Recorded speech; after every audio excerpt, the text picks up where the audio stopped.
نحن أولياؤكم في الحياة الدنيا وفي الآخرة ولكم فيها ما تشتهي أنفسكم ولكم فيها ما تدعون نزلا من غفور رحيم ومن أحسن قولا ممن دعا إلى الله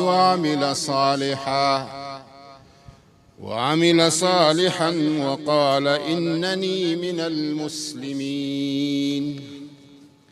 بے شک جنہوں نے کہہ دیا کہ ہمارا رب اللہ تعالیٰ ہے، پھر اس پر ثابت قدم رہے، ان پر فرشتے اترتے ہیں اور کہتے ہیں کہ تم بالکل خوف نہ کرو اور کوئی غم نہ کرو اور اس جنت کی خوشخبری قبول کرو جس کا تم سے وعدہ کیا گیا تھا۔ ہم دنیا کی زندگی میں اور آخرت میں تمہارے دوست ہیں، تمہارے لیے جنت میں وہ ہر چیز ہے جو تمہارا جی چاہے اور تمہارے لیے آپ کی طلب کردہ چیز ضرور ملے گی۔ یہ بخشنے والے مہربان کی طرف سے آپ کی مہمانداری ہے، اور اس سے زیادہ کس کی بات اچھی ہے جو اللہ تعالیٰ کی طرف بلائے اور اچھے اعمال کرے اور کہے کہ بے شک میں مسلمان ہوں۔ صدق اللہ العظیم۔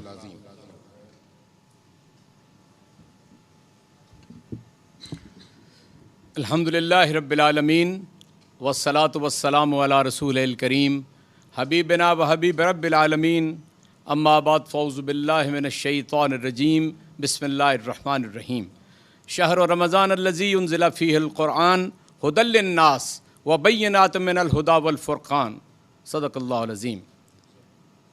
لاسلکی رابطے سے پوری دنیا کے اندر شب دعا کی یہ نشریات جاری ہیں، اور اس کے اندر آج پاکستان تحریک انصاف کے چیئرمین جناب عمران خان کہ جو حقیقی آزادی کی ایک ایسی تحریک کو لے کر چل رہے ہیں کہ جس نے پورے پاکستان کے اندر ایک بیداری پیدا کر دی ہے، نہ صرف پاکستان کے اندر بلکہ بیرون ملک میں جہاں جہاں پاکستانی بستے ہیں یہ بیداری پیدا ہو چکی ہے۔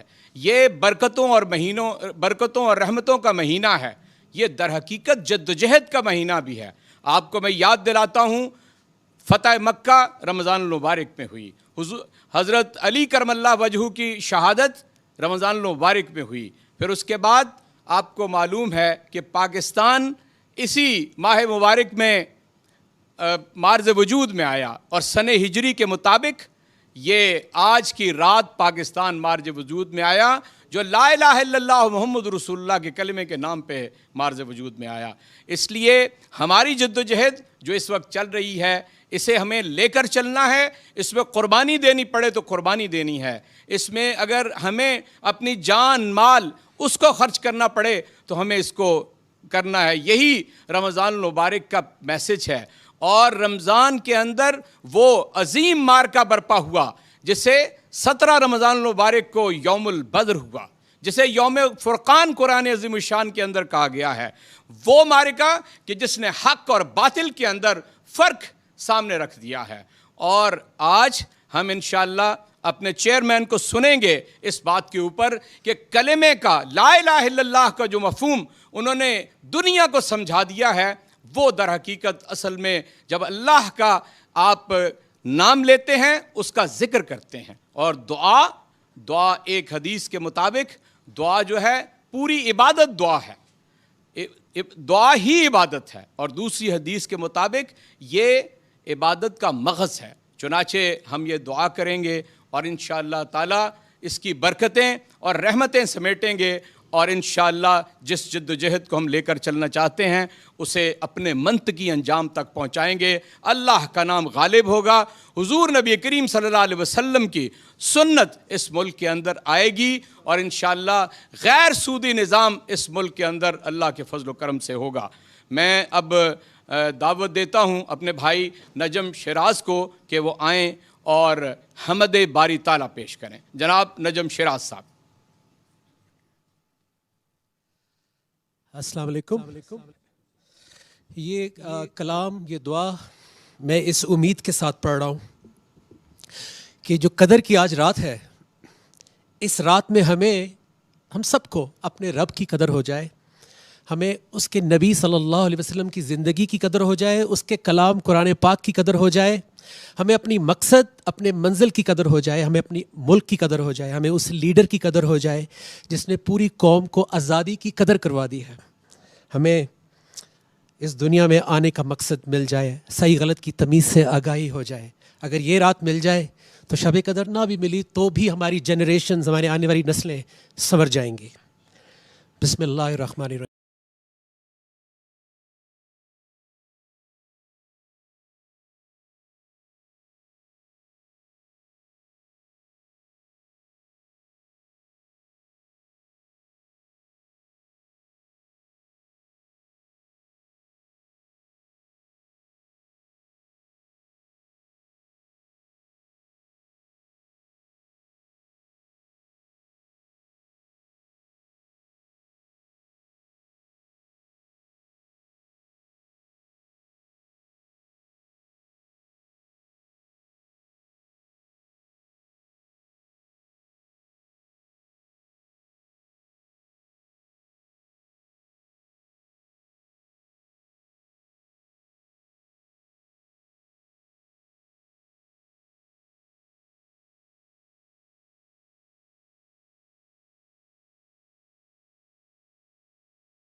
پا سکا جو نہ جھک سکا وہ نہ پا سکا، یہی سلسلہ ہر دور ہے، نہ تیرا خدا کوئی اور ہے، نہ میرا خدا کوئی اور ہے.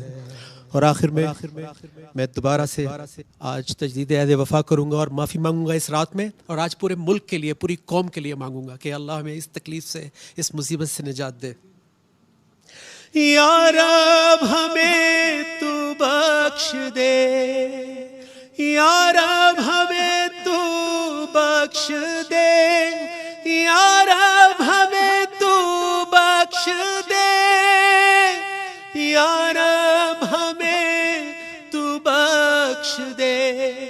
بندہ تو گناہ گار ہے، اس آس پر پڑا ہوں میں، سجدے میں رب کریم کے، جو میں گر گیا تھا مقام سے، جو ہم گر گئے ہیں مقام سے، تو رب عالی مقام ہے. ربنا واغفر لنا، ربنا واغفر لنا.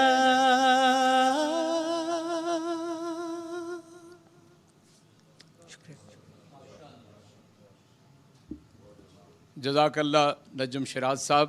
اب میں اس فرد کو دعوت دینے جا رہا ہوں، اور پوری دنیا کے اندر اس کا نام جانا جاتا ہے، لیکن آج اس کا تعارف صرف ایک ہے، وہ اللہ کا بندہ ہے اور حضور نبی کریم صلی اللہ علیہ وسلم کا سچا عاشق ہے، عمران احمد خان نیازی.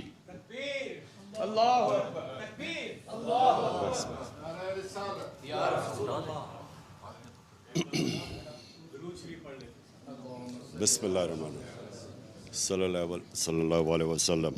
اچھا جی، بسم اللہ الرحمن الرحیم. میں مولانا طارق جمیل صاحب آپ کو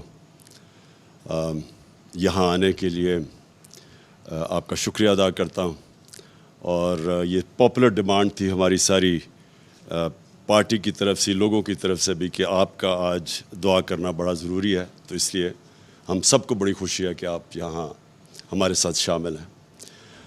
میں اپنے ساری جو میری جماعت کے لوگ اور پاکستانی جو آج دیکھ رہے ہیں، میں ان سب کے لیے ایک پیغام دینا چاہتا ہوں. آج سے 1947 میں آج کی رات، 27ویں کی رات کو پاکستان بنا تھا. تو پہلے ہم سب کو سمجھنا چاہیے کہ ایک بہت بڑی خواب کا نام پاکستان تھا. یہ کوئی عام ملک نہیں بنا تھا، یہ واحد ملک بنا تھا اسلام کے نام پہ، اور اس میں ایک نعرہ تھا کہ پاکستان کا مطلب کیا، لا الہ الا اللہ. اور یہ سارے بر صغیر کے مسلمانوں کی کوششوں سے، ان کی ووٹ سے پاکستان بنا تھا.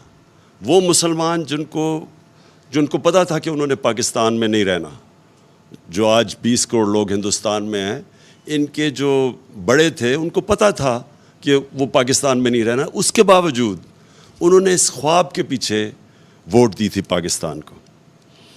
تو یہ ایک علامہ اقبال کی جو خواب تھی، وہ ہمیں سب کو سمجھنا چاہیے، کیونکہ جو ایک قوم اپنے نظریے کو کھو بیٹھتی ہے، وہ قوم کا وجود ختم ہو جاتا ہے. تو ہمیں پہلے سمجھنا چاہیے کہ بہت بڑا پاکستان کا جو خواب تھا، ہمیں اپنے مقام کا سمجھنا چاہیے کہ ہم کوئی عام ملک نہیں بننا تھا. تو آج اس عبادت کی رات میں سب سے آپ سے چاہوں گا کہ آپ دعا کریں پاکستان کے لیے، کہ ہم اس خواب کی طرف جائیں جو بدقسمتی سے ابھی تک ہم نہیں جا سکے. اور وہ خواب کیا تھی؟ کہ وہ خواب تھی ایک عظیم قوم نے کھڑا ہونا تھا مدینہ کی ریاست کے اصولوں کے اوپر. یاد رکھیں، ہمارا جو قرارداد مقاصد تھا، اس میں واضح تھا کہ پاکستان نے ایک اسلامی فلاحی ریاست بننا تھا، اور وہ مدینہ کی ریاست کے اصولوں کے اوپر کھڑا ہونا تھا. تو وہ جو تھی مدینہ کی ریاست، وہ ایک نبی صلی اللہ علیہ وسلم کی سنت تھی کہ اللہ نے ہمیں حکم دیا تھا کہ ان کے قدموں پہ، ان کے شریعہ پہ، ان کے راستے پہ چلو. تو مدینہ کی ریاست ان کی سنت تھی. اور وہ کیوں اللہ نے ہمیں حکم دیا تھا؟ کیونکہ وہ ریاست نے بنیاد رکھی تھی دنیا کی سب سے عظیم سویلائزیشن. مسلمان نے کئی 100 سال دنیا کی امامت کی، ہر طرح. سائنسدان بھی ٹاپ مسلمان تھے، ہر کلچر میں، تہذیب میں سب سے آگے تھے. تو اس کی بنیاد رکھی گئی تھی مدینہ میں. تو یہ پاکستان کو اس اصولوں پہ ہمیں کھڑا کرنا چاہیے تھا. تو اس کا جو سب سے بڑا اصول جو نعرہ تھا پاکستان کا مطلب کیا؟ لا الہ الا اللہ. ہمیں پہلے لا الہ الا اللہ کا مطلب سمجھنا ہے. لا الہ الا اللہ کا مطلب کہ جب آپ اللہ کے سوا کسی کے سامنے نہیں جھکتے، انسان آزاد ہو جاتا ہے. اور جو ہماری یہ زنجیریں جو ہمیں زمین پہ رکھتی ہیں، یہ جب تک لا الہ الا اللہ کا مطلب ہم نہیں سمجھتے، وہ زنجیریں ٹوٹتی نہیں ہیں. تو ایک انسان اپنے پورے مقام پہ نہیں پہنچ سکتا. نبی صلی اللہ علیہ وسلم نے مدینہ کی ریاست میں انسانوں کی زنجیریں توڑ دی تھیں. تو وہ ان کو پر لگ گئے تھے، ان کی پرواز شروع ہو گئی تھی، جو اقبال کے شاہین بن گئے تھے. تو اقبال کا شاہین تو بن ہی تب سکتا ہے انسان جب وہ اپنی زنجیریں توڑتا ہے جو ہمیں زمین پہ رکھتے ہیں. سب سے بڑی زنجیر ہے خوف کی زنجیر. یہ جو خوف ہے، جو قرآن میں اللہ کہتا ہے کہ جو لوگ ایمان لے آئیں میں ان کے خوف دور کر دیتا ہوں. خوف کیسے دور ہوتے ہیں؟ جب اپنی زنجیریں توڑتے ہیں. خوف کی زنجیریں جو موت کا ڈر کہ جی مجھے کوئی ذلیل کر دے گا، اللہ نے اپنے ہاتھ میں ذلت رکھی ہوئی ہے. رزق کا ڈر کہ میری جی روزگار نہ چلا جائے. یہ سارے وہ خوف ہیں جو انسان کی پرواز روکتے ہیں اوپر. تو علامہ اقبال نے جب کہا نا کہ اس رزق سے موت اچھی ہے جس رزق سے پرواز میں کوتاہی آتی ہے. تو جو چیز انسان کو روکتا ہے اپنے مقام پہ پہنچنے کے لیے، وہ لا الہ الا اللہ ایک ایسا چیز ہے جو سب کچھ توڑ دیتا ہے، وہ زنجیریں توڑ دیتا ہے. تو میں آج جو اس رات پہ اپنی قوم کو کہتا ہوں کہ دعا کریں کہ یہ جو ہماری آزادی، ہماری پرواز کے راستے میں یہ جو ایک باہر سے مداخلت اور پھر سازش ہو کے ایک پتلے بٹھائے گئے ہیں، سب کو دعا کرنا چاہیے کہ ہماری یہ پرواز جو روک رہی ہے، جو قوم نے عظیم قوم بننا ہے، اس کے لیے ہم اپنی زنجیریں توڑیں تاکہ ہم آگے بڑھ سکیں، ہم غلامی کی زنجیریں توڑیں. سب کو اس کی دعا کرنی چاہیے کیونکہ کبھی بھی کوئی انسان بڑا انسان نہیں بن سکتا جس میں ذہنی غلامی ہو. کوئی قوم بڑی قوم نہیں بن سکتی جو کہ غلام ہو، جس کے ذہن میں غلامی ہو، جس کی زنجیریں بندھی ہوئی ہوں کہ جی ہم کیونکہ بیکاری ہیں تو ہمیں غلامی کرنی پڑے گی. Beggars are not choosers. یا کہ جی ہم لائف سپورٹ مشین ہے تو ہمیں غلامی کرنی پڑے گی. یہ ساری چیزیں وہ ہیں جو کہ ہمارا جو مقام ہے، ہماری جو خواب ہے پاکستان، اس خواب کے اوپر پہنچنے کے لیے ہمیں روک رہی ہیں. تو آج میں نے خاص مولانا صاحب آپ کو بھی اس لیے دعوت دی کہ قوم کی دعا کریں، قوم کے لیے دعا کریں. میں اپنی پارٹی کی اب بات نہیں کر رہا، میں اپنے پاکستانیوں کے لیے دعا کر رہا ہوں. اور میں چاہتا ہوں آپ دعا کریں کہ وہ جو ہم نے بننا تھا اس راستے پہ ہم پھر واپس جائیں. جو ہم بدقسمتی سے ہم اپنا راستے گم ہو گئے اور ہم اپنا راستہ کھو بیٹھے، اور ہم اپنے وہ جو پوٹینشل اللہ نے جو ہمیں طاقت دی ہوئی ہے، جب اس نے کہا میں تمہیں اشرف المخلوقات بنایا ہے، سب سے عظیم مخلوق، کہ جب انسان فرشتوں سے بھی اوپر چلا جاتا ہے لیکن گرتا ہے تو جانوروں سے بھی نیچے چلا جاتا ہے. تو ہم کچھ بھی بن سکتے ہیں. ہم زمین پہ چونٹیوں کی طرح بھی جا سکتے ہیں اور ہم پھر فرشتوں سے بھی اوپر جا سکتے ہیں. یہ ہمارے اوپر ہے. اور یہ تب ہم سمجھیں گے کہ ہم کتنا اوپر جا سکتے ہیں جب ہم لا الہ الا اللہ کا مطلب سمجھ جائیں اور وہ ہمارے دلوں میں آ جائے. شکریہ جی.